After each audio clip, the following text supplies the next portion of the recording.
පුතා පුතා ඇයි අම්මා මොකද්ද පුතා මේකේ තේරුම ඒ පාර මොකද්ද අම්මා අර කිරිසප්පයා ඊයේ අඬන්න පටන් ගත්තු පාර තාම අඬනවා උඹේ ගෑනිට බැයිද දරුවට හරියට කිරි ටිකක් දීලා නිදි කරව ගන්න අනේ අම්මා නායමිට තාම ඔවා පුරුදු නෑ මේ පළවෙනි ළමයානේ අනේ මේ උඹත් ඉතින් ඒකව සුද්ධ කරන එකනේ කරන්නේ ඔය මං තනියම දරුවෝ 3 දෙනෙක් හැදුවේ ළමයාගේ බඩ පිරෙන්න කිරි දුන්න නම් දරුවා පැයක් දෙකක් නිදිය ගන්නවා කොහෙද දැන් ඉන්නුන් දන්නේ කොණ්ඩේ හදන්නයි කිව්ට සුලන්නයි විතරනේ අම්මේ ඔයා එහෙම කතා කරන්න එපා එයාට ඒවා කියලා දෙන්න එයාගේ අම්මා නෑනේ ඒ නිසා අම්මා චුට්ටක් නායොමිට උදව් වෙන්න අනේ මේ උඹ මගේ වචනෙට පිටින් ගිහින් ඔය සක්කර වට්ටවම බැඳගත්තේ දැන් උඹලා මේව බලා ගනිල්ලා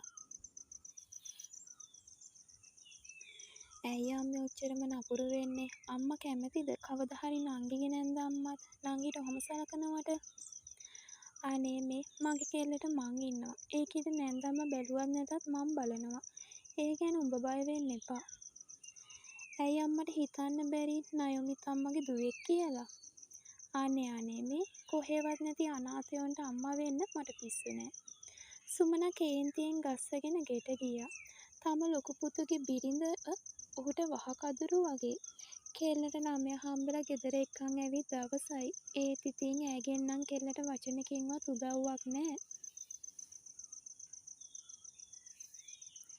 මැනික කොහොද එන්නකො පැටියව මට දීලා ඔයා ටිකක් නිදා ගන්න මෙයා නම් තංග මල්ලක් අයියේ ඊයේ රෑම හැරලා මේ කිරි දීලා ටිකක් නිදා ගන්නවා ආයෙ නැගිටලා කිරි දෙනකම්ම අඬනවා සුදු මෙලි වෙච්ච මූණ අතරින් කෙල්ල hina වෙලා කිව්වේ දරු පැටියව කොල්ල අතට දෙන ගමන් එහෙම තමයි ඉතින් මගේ මැනිකට මහන්සි පාටයි මොනා කරන්නද මේ දඟ මල්ලව ලොකු කරගන්නකම් ඔහොම තමා ඔය එහෙනම් බබා එක්ක ඉන්නවද මට රෙදි ලෝඩ් එකක් තියෙනවා හොදන්න පැයෙන් පැයට වගේ නැපි මාරු කරනවානේ මෙයා තෙමා ගන්න විදිහට කෙල්ල කොන්දට අත තියාගෙන නැගිට්ටේ අමාරුවෙන් දරුවව වඩාගෙන ඉඳලම අත් කකුල් හිරි වැටිලා වගේ ඔයා මූණ ටිකක් හොද ගන්නකෝ මම රෙදි ටික හොදලා දාන්නම් මතකනේ හොස්පිටල් එකකින් එද්දි කිව්වා මහන්සි වෙන්න හොඳ නෑ කියලා කොහොමද අර මාස 3-4ක් යනකම් බර වැඩ කරන්න හොඳ නෑ තුවාලේ හොඳට වේලෙන්නත් එපැයි ඔයාට මේ රෙදි හොදන්න බෑනේ අයියේ ඇයි මට බැරි මං හොදන්නේ මගේ ගෑණිගේ දරුවගේ රෙදි ඔයා දැන් මූණ ටිකක් හොදන් වෙනඳුමක් දාගන්න ඔයාගේ අම්මා හැම දැක්කොත් මැනික අම්මව වෙනස් කරන්න මට බෑනේ අනික යා මොනා හරි කිව්වොත් මම බලා ගන්නම් නේද මගේ සංකැටේ කොල්ලා දරු පැටියව හුරතල් කරමින් එහෙම කියද්දි නයොම්මගේ හිතට ලොකු සැනසීමක් දැනුනි නයොමි හැදුනේ අත්තම්මා ළඟ නයොමිගේ අම්මා නැති වෙලා තාත්තා වෙන කසාදයක් කරගෙන කෙල්ල කසාද බැඳලා ටික දවසකින් අත්තම්මත් නැති වෙනවා නයොමි උසස් පෙළින් පස්සේ ගාමට යනවා ඉතින් ඒ අතරතුර තමයි ඒ කෙල්ලට ජගත්ව හම්බෙන්නේ ජගත් කියන්නේ පවුලේ වැඩිමල් පුතා ජගත්ට බාල තව නංගි කෙනෙකුයි මල්ලි කෙනෙකුයි ඉන්නවා ජගත්ගේ අම්මා නම් නයොමිට පොඩ්ඩක්වත් කැමති වෙන්නේ ඒත් කොල්ලා ඒව කසාද බැඳලා ගෙදරට එක්කන් එනවා එදා ඉඳන් ජගත්ගේ අම්මා කරේම නයොමිට දොස් කියපු එක තමයි ජගත්ගේ අම්මා කොච්චර බැන්නත් කෙල්ල වචනයක් කියන්නේ ජගත් සල්ලි ටිකක් එකතු කරලා ඉඩමක් අරන් ගේ හදන්න පටන් ගත්තා විතරයි කෙල්ල ප්‍රෙග්නන්ට් වුණා ඉතින් ගේ හදන වැඩ එහෙමම නතර වුණා අනේ මෙහෙම ගෑනු දරුවෙක්ව නලව ගන්නවත් බෑ හූනියම් කරලා කොල්ලොන්ගේ ඇඟේ එල්ලෙන්න නම් දන්නවා නායොමි කුස්සියට යද්දිම නැන්දම්ම එහෙම කියානේ යන්න ගියේ කෙල්ලට ගස්සගෙන අද ජගත්ට නයිට් වැඩ කෙල්ලට ඇඟට අමාරු නිසා උයන්නත් බෑ අනේ ජගත් මේ දවස් ටිකට අම්මට කියලා උයන් කෑම එකක් අරන් යනවද හරි මැනික ඔයා ඒ ගැන හිතන්න එපා කොල්ලා කෙල්ලගේ ඔළුව අත ගාලා ගියේ අම්මා ළඟට ජගත් නයොමිව එක්කන් ආ දින සිට ජගත්ගේ අම්මා කෑම ඉව්වේ ඇයටයි බාල ළමයි දෙන්නටයි විතරයි ජගට්ටත් ඕනනම් කන්න කියනවා හැබැයි නයොමිට කෑම දෙන්නේ නෑ ඒ නිසාම අම්මා උයලා ඉවරුණාට පස්සේ නයොමි ඇයටයි ජගට්ටයි කෑම හදනවා අම්මේ අද මට නයිට් එක. මේ දවස් ටිකට විතරක් අම්මා නයෝමිටයි මටයි එක්ක උයන්න. කෙල්ලට වැඩ කරගන්න අමාරුයිනේ. අනේ ඒකිට ඕනම් උයාගන්න කියපන්. අපි ඒ කාලේ ඕවා තනියම කරගත්තේ. මං දැක්කා උඹ දවල් රෙදි බේසමක් හේදුවා. දරුවගේ රෙදි නම් කමක් නෑ. අරක කියව මොකටද උඹ හොදන්නේ?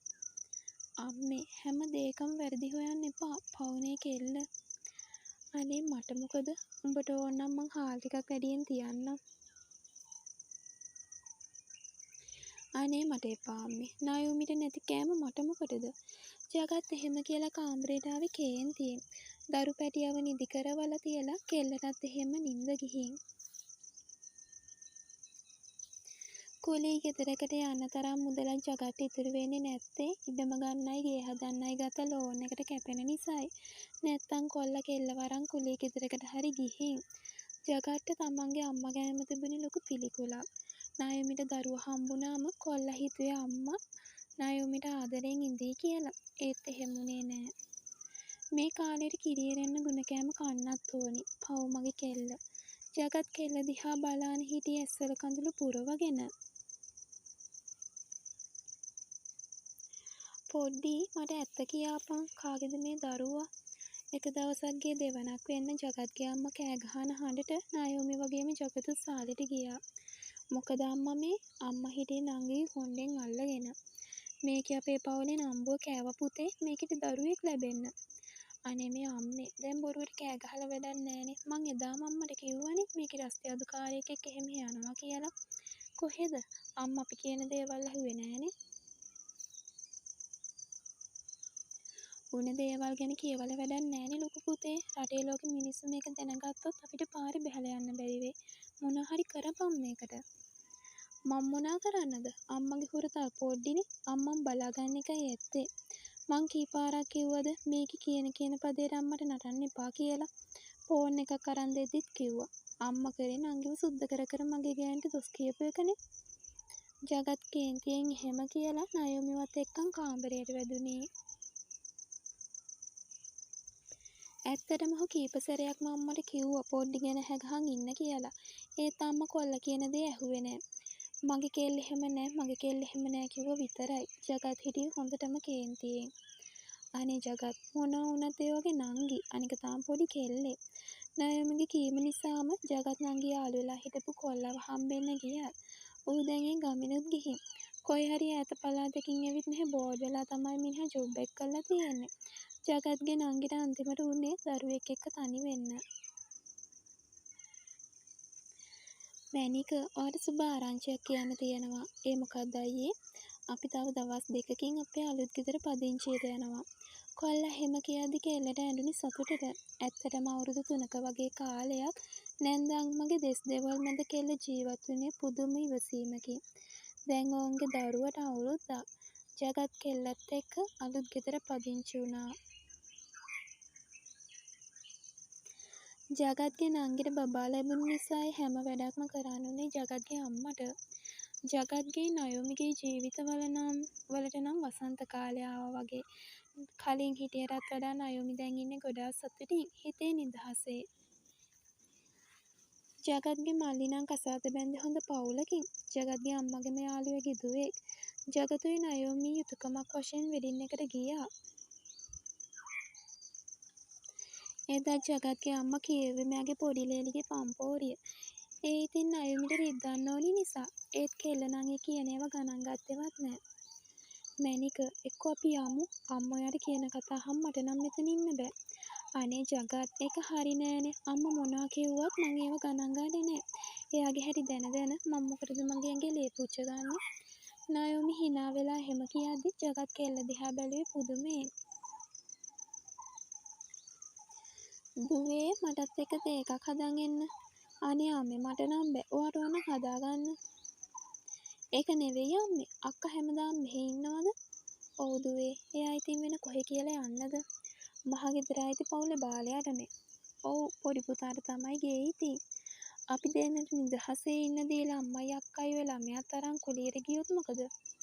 ජගත්ගේ අම්මා හිතපු තරම් එයාගේ පොඩි ලේලි එක්ක නම් එයාට ජීවත් වෙන එක ලේසි වුණේ නෑ. අවසානෙට ඇයට උන්නේ දුවයි දුවගේ ළමයයි එක්ක කුලී ගෙදරකට යන්න. ජගත් ඉඳලා හිටලා වියදමට කීයක් හරි දීලා ගෙදරට බඩු ටිකක් ගිහින් දානවා. ලොකු පුතේ බොරුවට අපි කුලී ගෙවන්න ඕනි නෑනේ. නංගි ගාමොට් වල ගිහින් මැෂින් පාග දුක් විඳිනවා. පව් කෙල්ල. ඒකිට තවත් බරක්. දැන් අම්මා මොකද්ද කියන්නේ? මායි නංගි මේ දරුවයි උඹේ ගෙදර එන්නද? ඔය විශාල ගෙදර උඹලා 3 දෙනා විතරනේ ඉන්නේ. ආපෝ ඕනෑ අම්මා. අම්මා නයුමිට සලකපු විදිහ අම්මට අමතක වුණාට මට හොඳට මතකයි. ඒකයි මං ඉක්මනට ගේ හදාන වෙන් වුනේ. මට ආයේ මගේ කෙල්ලට දුකක් දෙන්න බෑ අම්මා. ජගත් එහෙම කියද්දි අම්මා මූණෙල්ල ගන්නවා කොල්ලා දැක්කා. අම්මගේ හිත රිදුනත් ඔහුට කරන්නට දෙයක් නෑ. නයුමිගෙන් ඇහුවොත් නම් කෙල්ල එකපයින්ම අම්මව එක්කන් එන්න කියයි. ඒත් ජගත්ට ඕනි වුන්නේ කුල්ලු කූඩුවක් වගේ තියෙන පව් ජීවිතේ විනාශ කරගන්න. උඹට අම්මට නංගිට වඩා ඒ කොහෙවත් ඉන්න ගෑණියෙක් ලොකු වෙලා. මට ලොකුයි තමයි. ඒ මගේ දරුවගේ අම්මා. ඊටත් වඩා ඒ තමයි මගේ පණ ටික. කොල්ලා අම්මගේ මූණට මෙහෙම කියලා එන්න ආවා. ජගත්ගේ හිතේ අම්මා ගැන තරහක් නෑ. හැබැයි අහ කැන නයි රෙද්දස්ස දාගෙන කනවා කියන්න ඔහුට ඕනි වුන්නේ නෑ. ජගත් අම්මලා පව්. ඔව් නයෝමි. ඕවා යාලා විහිං කරගත්තුවා. එයාලට ඒක තේරෙන්න ඉඩ අරින්න ඕනි. කොල්ලා කිව්වේ නයෝමිගේ අතේ වුන් දරු පැටියව වඩාගෙන මූණත් ඉඳිමින්. ඉතින් මේ කෙටි කතාව මෙතනින් නිමාවටපත් වෙනවා. කතාව කියවපු ඔයාලා හැමෝටම ගොඩක් ආදරෙයි. කතාව ගැන පුංචි හරි අදහසක් කමෙන්ට් කරන් යන්න.